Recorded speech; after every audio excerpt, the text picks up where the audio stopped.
fears surrounding possible U.S. military action against Mexican cartels. Joseph Robinette Rogan is back at it again. Up to his Joe old Rogan tricks, experience. up to no good. You have this cartel now. We recently learned through the media of the Trump's authorization of utilizing military action in Latin America in general, all the way from Venezuela all the way up to Mexico. You hear these rumblings of like, how is this military operation going to look like? Is this going to be an invasion? Are we going to see like a column of U.S. Marines driving down to Tijuana? Are we going to see like people, Delta Force guys showing up in Tijuana and Culiacan and going on a raid on their own without permission of the local authorities? What's this going to look like?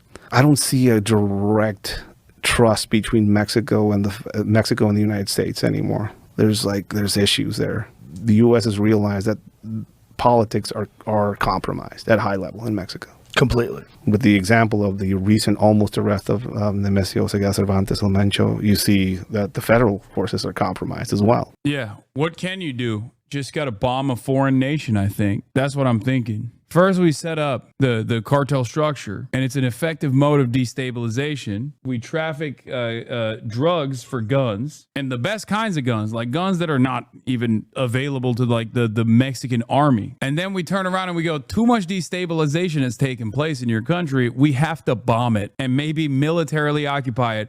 Sorry. Gotta do it. It's in our culture. It's what we do. I apologize, but this must happen. Special military operations must take place. This is what we got to do. It's us in Israel, Russia as well. We just have to do it. Bomb a couple hospitals. Say that the cartel had a base underneath it. You already know what's up. Great. So, like, who do you trust as an American force that is trying to cut the stem of drugs into this country is kind of the excuse that they're utilizing for this designation? And who do you trust down there? I'm friends with a bunch of dorks, and they're all looking at flight tracker and intelligence and stuff like that, and I'm a dork too. And one of them sent me this suspicious American drone flying over the state of Mexico. There I go again, dude. There I fucking go again. Oops. Why is there so much Claudia Glaze on American leftist spaces? Because she's a popular leader that is moving Mexico in the appropriate direction through the expansion of the welfare state and is very successful so far. Bro, I was IFK. Are we doing secret bombings in Mexico? Not yet. Now, normally you'd say in a normal world, if we lived in a normal universe, we'd be like, dude, this doesn't mean anything. It's the fucking Joe Rogan experience. Who gives a shit? But considering that his last couple of guests have been like, the director of the FBI, and also Donald Trump thanked him personally for his election, I feel like this is where you learn about what the administration might do in the future and how they will present what they're interested in doing and how they will sell new modes of operating. So who knows? Who knows, man? Who knows? Fantastic stuff. The idea of using American force against cartels is so fucking stupid. The entire design of the drug trade is so that only Mexicans pay for the drug consumption of Americans without any American ever seeing the violence and death their appetites result in. Sending in Marines and getting them killed goes directly against that. It's like taking off your bulletproof vest in the middle of a shootout because you are bored. Well, sometimes you got to do that. Sometimes you do take that off, It is what it is. In circles. And I posted it immediately. I think I was one of the first ones to post it online. And a press briefing happened almost immediately, and the head of public safety in Mexico, Omar Garcia Harfuch, said like, oh yeah, we asked for this drone to fly over this area. Who did you ask? This is not a military drone, but we asked for it to fly over this area, which I don't think he knows what the fuck's going on. I don't know why. I don't think he knows why there's a drone flying out over a very specific part of Mexico. I don't know. It seemed like he didn't, or either he didn't want to reveal this drone, but there have been many times recently of drones just flying close to the border or over Mexico. They're clearly drawing an intelligence map of targets in Mexico. So something is coming, I think. Whoa. But what is it going to look like, though, is the question that people are asking. I don't know. Speaking to somebody like Gafe, down in Mexico. And I asked him like, hey, what is the military going to do if the U.S. says like, we're going in without your approval? He said, well, if you start fighting the cartels without approval of the Mexican government, you will turn criminal organizations into freedom fighters. Yep. And they're already integrated into the military in certain ways because some of them are working for them and some of them are working for us. That's so true. you will make the whole a cohesive force against you. Oh boy. Which is an interesting theory, you know, if that Most peaceful president of all time. He's like, well, I ended 12 wars, gotta start a new one. It's crazy to think that like we would do an Afghanistan in our own backyard, quite literally. Because like, just like with Afghanistan, we ended up fighting the Taliban and the Afghan forces that we had armed initially. And with the cartels, it is a direct analog. And nowadays, modern warfare has even advanced beyond what it used to look like, especially with the invention of drone warfare. So there is quite literally a better opportunity for insurgencies that are well equipped, especially because like these are not the Taliban. We're talking about the cartel. They already have the institutions. They already have the instruments. They already have the logistics. They have drones, for example. You're setting yourself up for a permanent state of conflict with a much better equipped, embedded local military force. The cartels have submarines, bro. That seems likely. it does. I mean, Because there's like anti-U.S. sentiment already. It is. And then also the closing of the border. Yeah, no shit. Oh, will there be anti-U.S. sentiment? I wonder why. Maybe because Americans seemingly actively fantasize about bombing a fucking sovereign nation that is their neighbor. Why the fuck wouldn't there be anti-American sentiment? Also, this is another way to set up concentration camps for all Latino people. 65 million. That's the number. Remember when Tucker Carlson was floating 65 million undocumented immigrants in the country? That's not true, right? It's just the number of Latino people. Because then you're like, oh, it's like Japanese internment. You don't know if these guys are with you or not. They're Mexican. And it's a perfect storm. I mean, Trump is divisive. In Mexico, he has been turned into this very clear, like enemy. Like this is the enemy, specifically by politicians down there. He's pretty easy to just vilify. Like it's his fault, you know. Why is Sinaloa on fire? Maybe it's because you have a corrupt governor there who was clearly in cartel ties and stuff like that, who's part of your party, but you haven't figured out how to get him out of office. Maybe it's that, or no, it's the U.S. because they abducted El Mayo. That's why that place is on fire. That's why they charge someone with treason. That's why they charge somebody with high treason, which is unheard of. But there you go. Who are you going to trust in that realm? And so Mexico has pressed the U.S. is responsible for this, and they're kind of wiping their hands from it. And the U.S. keeps pointing their finger at high-level government, which is something, again, 5 years ago, I spoke about this on this podcast, and I got a lot of shit for it. I said, there's no way of going after cartels in Mexico without going after the government, because they're one and the same in a lot of places. And that was back then, and now it's even more clear as how tied they are. If nothing happens, if the United States doesn't do anything, how much bigger can the cartels get? This is the question. It's like, what is going to happen to just this entire country? If you have, and this is that's why you have a lot of conflicts happening in routes that are leading towards the border. The Sinaloa cartel operated in a very old-fashioned way. You know, they wouldn't, no cagas donde comas. It was their politics. Don't shit where you eat was their politics for a long time. You saw a change in this when the brutality aspect and how just shit changed in Mexico. You start getting the element of the Zetas coming in, who were former special operator guys who basically said, like, we can start our own cartel, which a lot of them were Fort Bragg trained individuals that went down to, some of them went through the Green Beret. Unpopular opinion, but I feel like the cartels cause more harm to us than anyone in the Middle East ever would. Doesn't mean we should take military action, but at least it'd be more justified than bombing Iran. No. What are you, fucking insane? Gunberger comes to mind. Americans only have one speed. They're like, wait, we got to bomb somebody. It makes more sense to bomb Mexico than Iran. No, bro. Did you not hear what the other chatter was saying earlier, which is the correct assessment here? From the perspective of America, they're just providing a service, providing goods.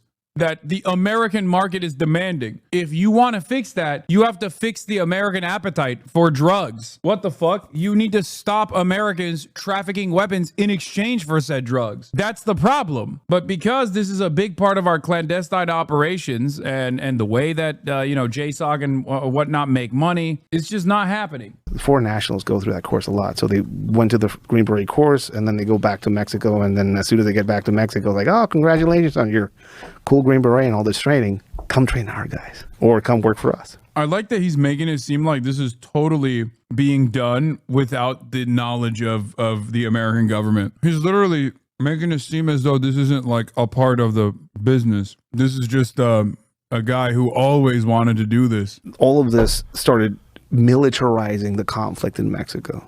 It went from gang against gang violence, which is like very reminiscent of some of the stuff that happened up here during the gang era, or some of the Al Capone era, shootouts between people. The Zetas changed the game. They started bringing in guerrilla warfare tactics into this realm. They started doing all of those torture videos and cartel execution videos. That comes from them. They realized that part of a guerrilla warfare campaign is propaganda. And how can you make propaganda of shooting a guy in a field? Right.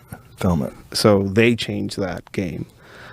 They started realizing that, it's one thing having a kid with like sneakers on the back of a truck with an AK whose dad was part of the organization and he brought his kid in. But it's probably a better idea to have militarized or paramilitary groups working with us, So they started getting these evolutions of ideas of what a criminal organization should be. The members of the new generation cartel that are now kind of like dominating Mexico started off as a Zeta hunting force by the Sinaloa cartel formed in Jalisco. And they said like, well, we can do this for ourselves now too as well. So that's how they originated in a lot of ways. So this organization has taken the textbook learning process of all these other cartels and is now this cartel with all this foundation, educational foundation, as far as how to set up an organization, how to set up all these transnational routes, how to operate on both sides of the border, how to augment their capabilities constantly through technology. Drone warfare was first seen, I think, in Mexico. You saw drones dropping bombs and shit like that in Mexico before the Ukrainian conflict. But they got really good at it. I mean, the Ukrainians have fucking taken that shit to an art form. There are Mexican nationals fighting for their foreign services, their foreign brigades in the Ukraine. And some of them have gone into that route, drone operators. And some of them are coming back. You started seeing this sudden sophistication. It used to be bomblets dropped from these commercial drones and the explosives in them were probably mining level explosives. You start seeing these bomblets made, and they were more reminiscent of Colombian explosives or IRA era explosives. And now you're seeing these coordinated drone attacks on military forces in Mexico. I think they recently got some high level army official. They got him with a drone. Didn't kill him, but they almost killed him. So we started seeing these drones now being operated as scouts. So you can't get close to them because these drones are in the sky. So now you're seeing drone cartels fighting against other cartel drones. So now we're seeing cartel guys with these future. Chatters is asking, is this guy legit or is it just propaganda? A lot of the stuff that he's saying is real, except like his opinion on it is busted. Like even like when he described the process of like the Zetas getting training by American Special Forces, that's real. That's a thing that happened. But he makes it seem as though it's like individuals making this decision to go back to Mexico and like train the Zetas. And that's incorrect, right? He makes it seem as though this is happening outside of the American field of vision when it's directly happening under the watchful eye of at least one of the most unaccountable forces that we have within our military structure at the moment. So that's what it is. This is not happening on its own because people are like volunteering to learn how they're training with the special forces and then going back down and like training the Zetas like futuristic anti-drone guns in the field. I've seen those things, yeah. They look like space guns, but on the hands of a cartel guy wearing like sandals, which is what the fuck's going on with these people? So you start seeing all this augmentation of capabilities. Back in the day, Joe Rogan used to have a lot of conspiracy theorists on, and they would always inevitably find a way, sometimes correctly, and maybe even in unique moments incorrectly, blaming the CIA. if you noticed, I would say in the last couple of years, all of those guests talk about the same issues, but then never blame America's involvement in said issues. How strange. How strange. Instead of blaming the CIA, he just has the CIA on, and then the CIA guy goes, this is Jeffrey Epstein is most likely a foreign asset, but just certainly not Israel or America, maybe China. What happened? There are no segments of the border wall currently that are actually controlled or a city that is controlled by the new generation cartel that is on the border. That's not the case now. But there are places that are starting to maybe look like they're going that way. Tijuana being one of them, where I'm from. You start seeing the last remaining sons of El Chapo Guzman that are free. Archivaldo is the strongest one. And his faction of Los Chapitos, as what they call themselves, this past year announced that they had reached an alliance with this new cartel, this new generation cartel. It's a cohesive force, and they had historical ties and a part of the border that they owned already that they inherited from their dad. So that nightmare scenario, having this cartel now having a clear doorway into the United States, it's pretty close if it's not there already. And how wild would it be if the border was still wide open? Because they've cut down on illegal immigrants by some high 90%. Yeah, it's way down. There's still crossings going on. Oh, yeah, I'm sure. It's really expensive. There's a bunch of ways they do. I saw one where they were like, hey, they'll grab a portfolio full of copies of IDs and like, oh, you look like this dude. And then they'll give you, they'll say like, just get really drunk before you cross and they'll pretend you're asleep. And they'll give you paperwork that looks like the dude, that looks like you. And that's how they cross people. And that's a lot. It's very expensive, but that's how they cross you. Fast boats, there's a bunch of videos online, just boats just arriving on the beach and just dudes jumping out. It's a classic and one. Running. And running. There's and once they're in. There's a shortage of those. That's not true at all. I mean, once they're in, they're in. I mean, they can try that method. The first one he's saying is way more valid. There's still also pre-existing tunnel systems as well. But the fucking when they're in is ridiculous. When people try to do shit like that, they instantly get swarmed. They have fucking constant drone surveillance on areas that are likely to have activities such as that. Like even Tijuana, where he's from, has that famous water crossing. Technically, if you were fast enough or good enough at swimming, you would be able to like swim across. You can't, of course, because it's incredibly dangerous. People do drown.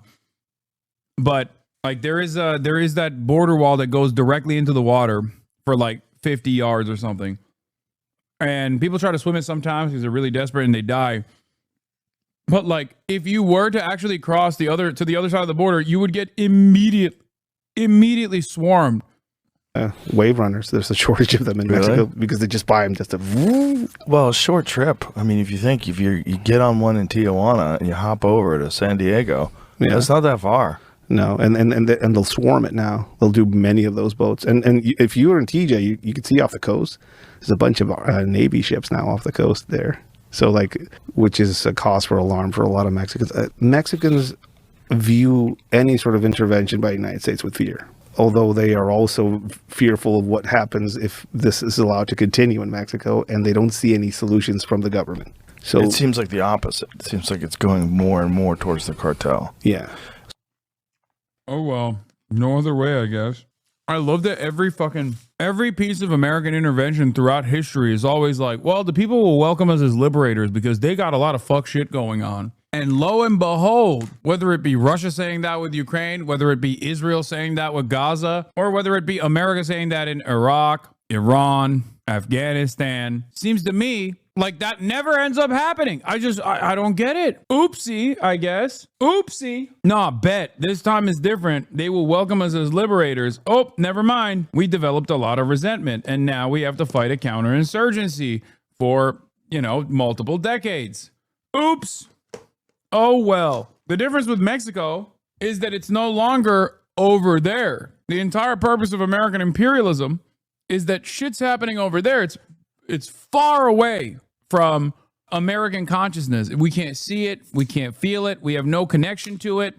We have no connection to the violence. We barely let any of the refugees in. This is very different. You're talking about a massive country that is a incredibly important trade partner to the United States of America, that already has like insurgency movements that have overtaken entire regions of the fucking land, that you're going into active battle with in a nation state that has already a fuck ton of like Americans of Mexican descent.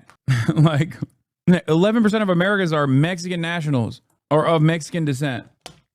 Think about that. What are we doing here? It's so fucking stupid.